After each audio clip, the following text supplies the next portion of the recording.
I'm Jasmine Miller, 31 years old, living and working in Denver, Colorado. I'm the head of marketing at a fast-growing tech company with a six-figure salary, a nearly paid-off house, and an emergency fund that could comfortably cover 6 months of expenses if I ever lost my job. But that doesn't mean I'm truly free. Not when my entire family treats my wallet like a faucet they can turn on whenever they feel it's necessary. My family isn't poor, they just lack discipline and have an excess of delusion.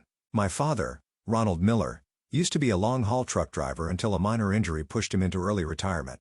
Since then, he stayed home investing online, which really means placing sports bets all day. My mother, Sandra, works part-time at a small bookstore, but most of her time goes into writing dramatic Facebook posts and defending my father's behavior. My younger sister Brittany is 4 years younger than me. She dropped out of college in her sophomore year and has bounced through more than 7 different jobs in just 3 years. None of them kept her for more than 6 months. I've been different from the start.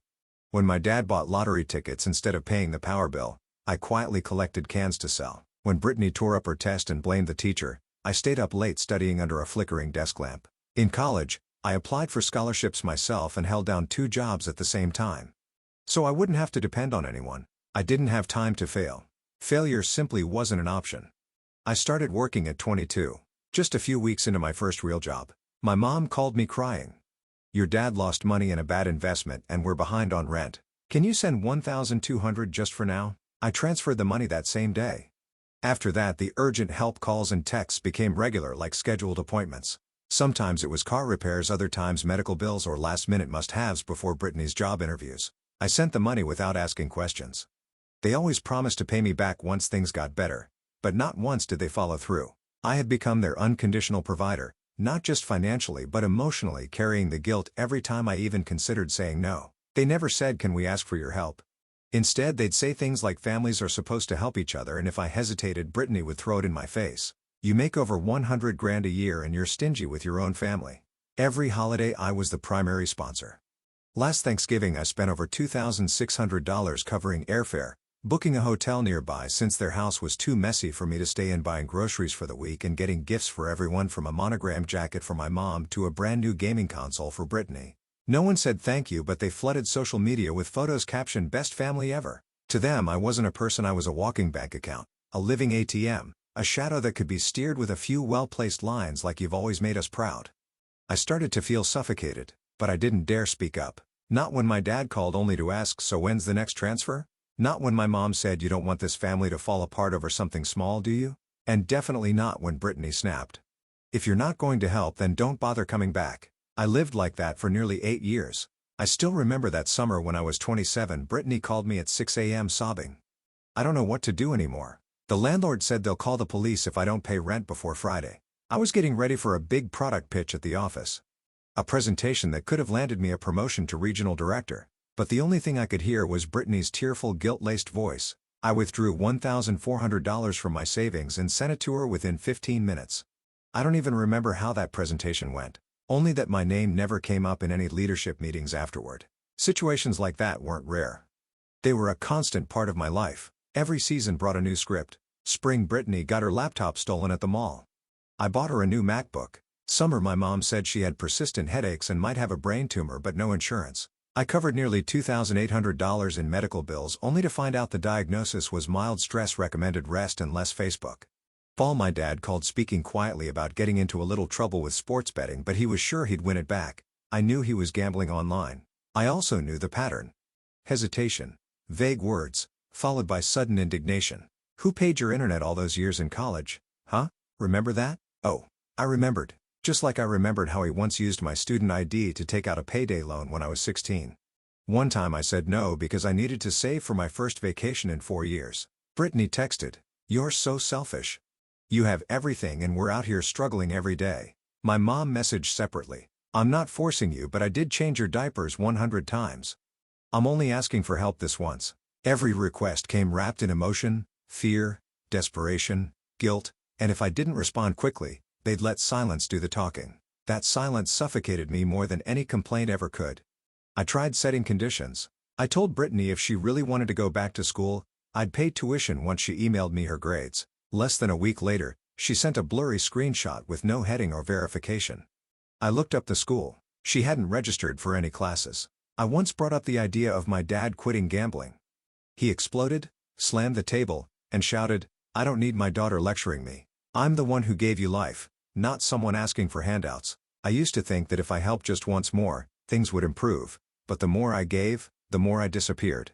I was no longer Jasmine, the girl who loved reading, camping, and once dreamed of opening a bookstore in Boulder. I was just the name on the bank account that made the transfers. One time, Brittany sent me a birthday gift wish list full of expensive cosmetics and designer handbags.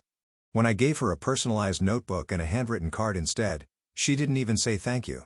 2 weeks later, she sent me a link to a Coach bag worth $380 with the note, "The gift you got me didn't really fit. This one's prettier." I laughed, the kind of laugh that echoes emptiness. It's been over 8 years since I started making those first transfers. To this day, not once has anyone in my family offered a genuine thank you or apology. They call it duty. They say, "Your sister needs you." They repeat, "Family is where you turn when you need help." But who do they turn to, and who do I get to turn to? I used to think I was strong, but eventually, I realized I was just a daughter who had become very good at enduring and paying. Every month, I spent an average of $3,200 on them. No one ever asked if I was okay. No one knew I had sleep issues. No one cared that I never dared to take a long vacation for fear of missing a transfer deadline. I started feeling drained after my 30th birthday, not because of age, but because every time I opened my wallet, it felt like I was losing a part of myself. I'd gotten used to shouldering all the costs, but it was time to ask, who's shouldering me? I saw a therapist after nearly fainting in a meeting following 3 nights without sleep. Dr. Howard Levin, a gray-haired man with calm eyes, didn't jump straight into questions about work or success. He simply asked, "In your family, who usually receives the money?" I answered without hesitation, "Pretty much all of them." "And who's the only one who's never been asked, 'Are you okay?'" I smiled and tilted my head. The months of therapy didn't change me with cliches, but rather with Dr. Howard's silence as I listed out in my own voice everything I'd done for my family over the past decade. Even I was startled hearing it back. Then he asked, "If a friend told you exactly what you just described, what would you tell them?" I didn't hesitate. "I'd tell them to stop immediately." He nodded. No need for more words. The next week, I sat in my living room under warm amber lighting. My oak table held my laptop video call app open. My mom, dad, and waiting room. I clicked join. "Sweetheart," my mom chirped first. "I saw that cream-colored purse you carried last time. So pretty. Where'd you get it? You bought that with your bonus, right?" Brittany jumped in, unable to hide the jealousy. "Must have been, what, $500? I didn't smile. "Everyone, I need to say something serious today." Silence. My dad squinted. My mom froze mid-sip of tea. Brittany folded her arms, leaning back like she was bracing for an argument. "I'm not going to keep sending money every month." "Jasmine," my mom frowned. "Are you joking?" "No, Mom, this is a carefully thought-out decision. I won't be covering the electric bill, medical expenses, or holiday gifts anymore. I'll help if it's a real emergency, but I need to keep money for my own life." My dad gave a short laugh and shook his head. "You've been listening to some bored therapist again, huh?" I looked straight at the screen. "It's not about listening to someone else. For the first time, I'm listening to myself." Brittany scoffed and shook her head. "So, you're abandoning the whole family over some self-help nonsense? Then don't blame us if we start being real too." My heart pounded, but I stayed calm. "You've been real for a long time, you just never dealt with the consequences." My mom cut in, pleading, "Jasmine, families don't keep score like this. You know your dad's in deep with a betting debt, and Brittany's about to get kicked out if she doesn't pay this month." "Mom," I spoke slowly, "if I hear the same story every month, it's no longer an emergency. It's a pattern, and I refuse to keep enabling it." My dad's face turned red. He slammed the table. "Who do you think you are? You wouldn't have made it through school if we didn't support you. Your mom skipped meals so you could study." "Yes," I nodded.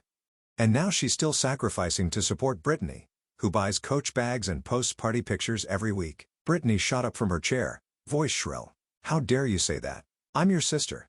"Exactly," I said, "which is why I tolerated this for nearly a decade." My mom's eyes welled up. My dad lit a cigarette, his hands trembling. Brittany left the call without a word. I exhaled. "I'm not cutting you off. I'm setting boundaries. If someone genuinely needs me and takes responsibility, I'm still here. But if all you want is money, then I'm no longer available." Silence on the screen. I left the call, sitting quietly in my apartment, feeling both lighter and heavier all at once. On December 12th, exactly 2 weeks before Christmas, a message from my mom popped up in our family group chat. "Sweetheart, looks like we'll have to cancel Christmas this year. Your dad has racked up too much credit card debt, and I need to pay for health insurance. It breaks my heart to say this, but we simply can't afford to celebrate. Right after that, my dad sent another message in his usual dramatic tone. We'd rather keep our dignity than pretend everything's fine, just to rely on you. Let's skip this year. Maybe we'll try again next time. Brittany chimed in too, like a lead actress in a tragedy. I've been crying for over an hour. Christmas is what I look forward to most. I guess I'll just pick up an evening shift at the store to get through it. I stood in the kitchen, holding my phone and a cup of hot cocoa that had started to cool. Outside, snow was falling lightly, like powdered sugar. Part of me felt relieved. No need to carry an entire holiday for 3 fully grown adults. No need to buy a tree, hire decorators, or hear Brittany complain that the gift wrapping doesn't have any vibe. But another part of me felt hollow. I was still that daughter. Still hoping that maybe, just this once, the family would come together for love, not for anything else. I replied, "It doesn't have to be big. I can bring some food and a few small gifts." My mom answered almost immediately. "No, Jasmine, your dad already said no. He doesn't want Christmas to feel like a charity handout. We appreciate the thought, but no." My dad added, "We're adults. We have to take responsibility. Don't keep thinking you're here to rescue everyone." I reread that last sentence. My eyes burned. Not because they refused me, but because for the first time, they were refusing the help, not me as a person. I spent the next 2 days thinking. Then over the weekend, I drove out to buy a few gifts. No iPads or smart speakers like last year. I picked simple, thoughtful things. A chestnut-colored scarf for Mom, a watch repair kit for Dad, an old hobby he had once abandoned, and a gift card to a beauty store for Brittany. I also baked a batch of gingerbread cookies and picked up a bottle of red wine from my favorite neighborhood shop. On the morning of December 23rd, I packed everything neatly into a handled basket, wrapped it with care, and included a note. "This isn't pity, just a bit of holiday spirit. Whether you want to see me or not, I still love you." I texted them before heading over. "I'm about to stop by. No need to open the door if you're busy. I'll just leave the gifts on the porch." Their response came so quickly, I had a hard time believing it. "Dad's gonna look at a house last minute. Mom's at the pharmacy picking up medicine for him. Brittany has an evening shift, might not be home tomorrow either. Can just leave them outside." My heart stalled. I glanced at the family location sharing app I'd once set up for picking Brittany up during college. All 3 icons were in the same place, right at their house. I didn't say another word. I drove around the block, stopped at the end of the street and hesitated, watching through the bare trees. Their windows were glowing with light, but the curtains were tightly shut. I didn't knock. I didn't ring the bell. I gently placed the basket on the porch steps, stepped back a few feet, and looked at the house one more time before heading back to my car. That night, I couldn't sleep. I played Christmas music, poured myself a small glass of wine, and sat beside the tree in my apartment. No one called. No one messaged to say thank you. Not a single word. Just a long, quiet evening, and in that silence, I tried to comfort myself. Maybe they just need time to accept that I've changed. That Christmas Eve, Denver was so cold that every breath turned to mist when I stepped onto the balcony. Inside my small apartment, the tree lights blinked steadily, their glow reflecting off the glass of wine in my hand. I was curled up on the couch, watching the holiday for the 3rd time that week, trying to convince myself that a quiet Christmas was exactly what I needed. My phone buzzed. A notification from Instagram popped up. Ridium_Campbell just went live. Bye. I blinked.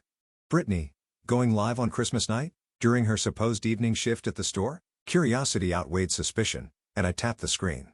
It took a few seconds for the video to load. When it did, I instantly froze. Brittany stood in the middle of a brightly lit room. Not a store. Definitely not some cramped apartment corner. It was my parents' living room, but no longer the dated house I remembered. The old sofa had been replaced by a sleek leather set. Wreaths hung on the walls. LED string lights framed the windows.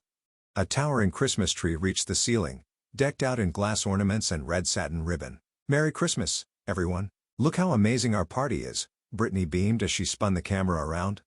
One screen appeared a long table draped in white cloth, holding a full roasted turkey, tiered desserts, cured meats, imported cheese, and red wine. It looked like a banquet straight out of a fine dining restaurant.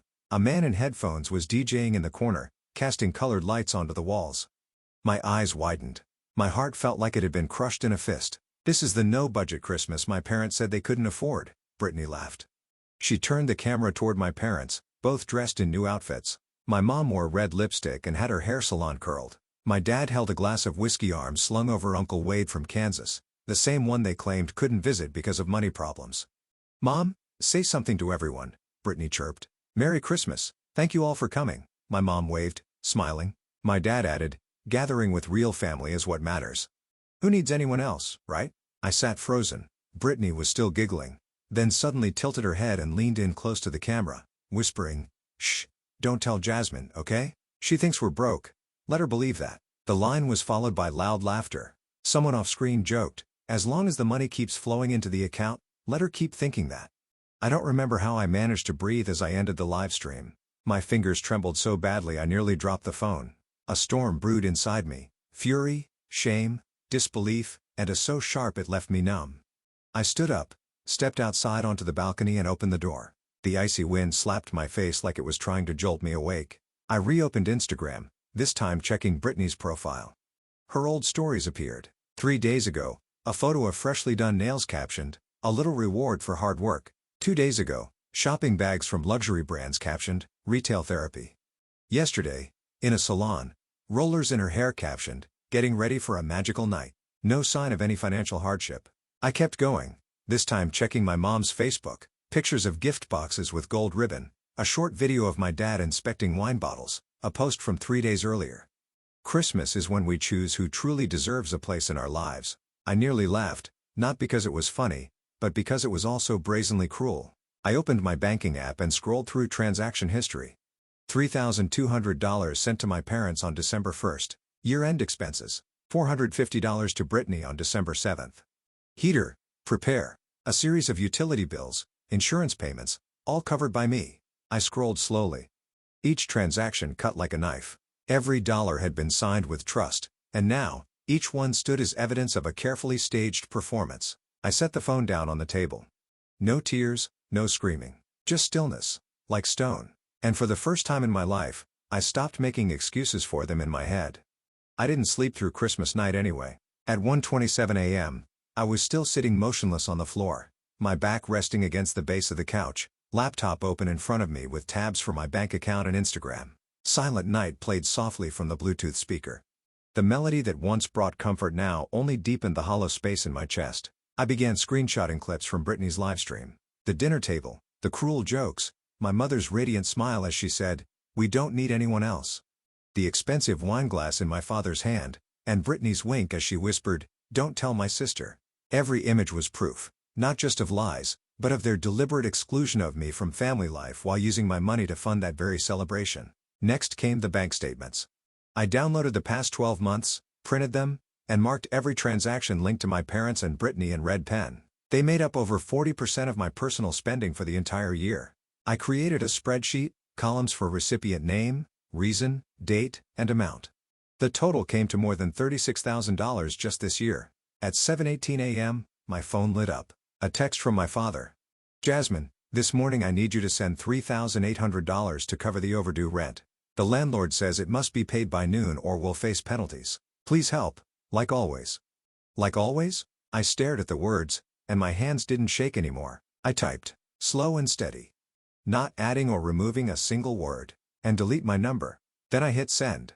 After that, I opened my contacts, blocked my father, blocked my mother, blocked Brittany, blocked the cousin who once texted me, "You're doing the right thing helping the family." I revoked access to the secondary bank account I had once let my mother use to pay bills. I canceled all automatic transfers, changed passwords for every financial app, enabled two-factor authentication, set up credit fraud alerts at all 3 major credit reporting agencies. At 10:30, I called Hannah, the family finance attorney I'd worked with years ago when Brittany had a lease dispute. I summarized the situation in a tone as flat as if I were reading a report. "Jasmine, do you need me to take immediate action?" Hannah asked. "No, not yet. I just want to begin building a legal file in case I need it. I have the evidence and statements. For now, I want to ensure no one in my family can access my financial or property information." Smart and cautious. "Do you want to draft a new will? Update retirement fund beneficiaries?" "Yes. Remove all of them." I hung up. My head felt lighter, but my chest still heavy. I opened the window and took a long breath. Snow was still falling thin, like a curtain. Enough to blur, but not to hide. That afternoon, a Venmo notification popped up. Payment request for $1,100 from Brittany. Note, do you feel noble now? I reported the transaction as harassment, then deleted the app. My mom called from an unknown number. I didn't answer. She left a 90-second voicemail, her voice catching near the end. "I don't know what made you change like this, but I hope you're not planning to turn your back forever." I listened to the whole thing, but didn't respond. I just saved the audio file into a folder titled Family Archive. Do not reopen. That evening, I went to the bank in person and closed the credit card my father once shared. The clerk asked for a reason. I simply said, "I no longer want anyone but me to have the power to hurt me with my own money." That night, I rebaked the cookies I'd originally planned to bring to the house, not to eat, just to put an end to a tradition that hadn't yet begun. I let them cool, then tossed each one into the trash. Only then, standing there in the quiet kitchen, did I realize how long I had stayed silent. From now on, I would choose boundaries over endurance, and if the price of that was a solitary holiday season, then it was one I was willing to pay. Just 2 days after Christmas, my personal phone and work email started buzzing non-stop like an unexpected storm. Messages poured in from unknown numbers, distant relatives I hadn't spoken to in years, and even old high school classmates whose faces I barely remembered. The content echoed like a scripted chorus. "Jasmine, are you okay? I heard you're under serious stress. Joss, your parents are panicking. How could you do this during the holidays? I always knew your job was stressful, but turning your back on your family is a bit much." I sat in silence, reading every line, realizing Brittany and my parents had already flipped the script. No longer the freeloaders throwing a secret party behind my back. They were now the helpless family abandoned by a successful daughter gone rogue, unhinged, and influenced by a therapist. I opened Facebook. On my mother's timeline was a long status update that began, "When you teach your child to sacrifice, but they grow up and choose selfishness instead." Below were comments from her friends, names I'd known since childhood. "Jasmine's been away too long, probably forgot her own blood. Someone needs to pull her back before she spirals. We'll be praying for her." I didn't respond. I didn't argue. Not one word to defend myself, but inside something cracked. Not from pain, but from a painfully clear realization. Not only did they feel no remorse, they were willing to make me the villain to protect their image. On the morning of December 29th, I was preparing a quarterly presentation when the front desk buzzed my office. "Jasmine, there's a woman named Sandra Miller downstairs saying she's your mother. She says it's urgent." I froze. "Is she alone?" "No, she's with a younger blonde woman. Might be her sister." I exhaled and clenched my fists. "Tell them I'm unavailable for visitors. If necessary, call security." 30 minutes later, an email from the receptionist arrived with a photo of a note they left behind. A short handwritten message. "We don't understand why you're treating us like strangers. Don't hurt your family over a passing anger." I saved the photo, then deleted the email. That evening, I got a call from Lauren, a former co-worker in New York from my last company. "Jasmine, are you okay? Brittany messaged me saying you've had a breakdown and lost financial control. Do you need any help?" I paused for a few seconds. "I'm perfectly fine, Lauren, but thank you for calling directly. It shows you're someone I can trust." So they're lying? Not lying. Intentionally distorting. I began combing through my contacts, phone, social media, email. Anyone who had shared my mother's post or messaged me with a tone of passive-aggressive concern went straight to my block list. I didn't need people who only believed half the truth. In my therapy sessions with Dr. Howard, I started being more open. No more hiding, no more justifying. "I don't know if I've been too cold. Cutting them off like that. Cold is distance. What you're doing is protecting your mental health. No one has the right to use the word family as an excuse to hurt you." During the first week of January, Brittany sent me a new connection request on LinkedIn with a message. "If you don't send this month's money, I'm actually getting kicked out. It's your call." I didn't reply, but I took a screenshot and forwarded it to Hannah, my lawyer. "Send me the past transfer history too," she said. "So if they keep threatening, we can build a financial harassment case." I did it without a second thought. A week later, my father called from an unknown number and left a single voicemail. "I'm begging you this one last time. Send $2,000 to save the house. After this, I swear I'll never bother you again." I deleted the message, then logged into my bank account and checked my records. The amount I had sent them over the past 3 years could have bought a small house in the suburbs. For the first time in years, I slept through the night without dreaming of bills, my dad asking for money, or Brittany screaming at me over the phone. I know this journey isn't over, but at least now I've stepped out of the cycle of guilt and manipulation. February passed in an eerie kind of silence. No more texts, no more unknown number calls, no more vague check-ins through old acquaintances. I was stunned by the quiet, a stillness I hadn't experienced in over 10 years. At first, I kept bracing for the next call, like someone who's been lied to for so long they can't trust peace. But eventually, I grew used to the silence, and slowly, I began learning how to live without guilt attached. I started cooking every night, not to save money, but to savor the experience. Dishes I had always wanted to try. Italian soup made with red wine.